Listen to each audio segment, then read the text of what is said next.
Hi friends, good evening అందరికీ. ఈరోజు మంగళవారం 31. నాకు ఫాస్టింగ్ అని చెప్పి మా అమ్మ నా కోసం పకోడీ చేసి ఇస్తుంది. పకోడీ తయారీ విధానం చూద్దాం. ముందుగా మనం శనగపిండిని జల్లడ పట్టుకోవాలి.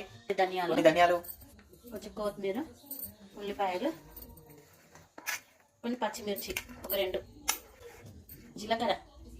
డైజెషన్ పర్పస్ చాలా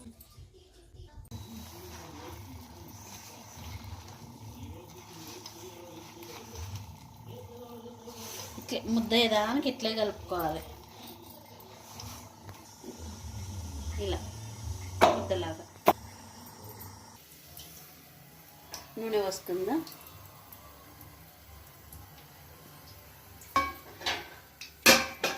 ఫ్రెండ్స్, ఈ నూనె కాగేదాకా మనం కలుపుకుంటూనే ఉండాలి.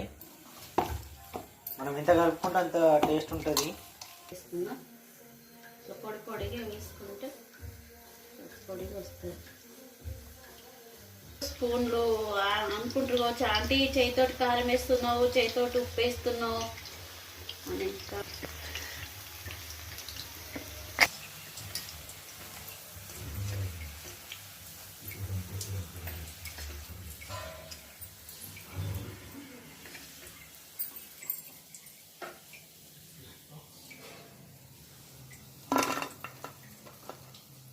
పకోడీ రెడీ.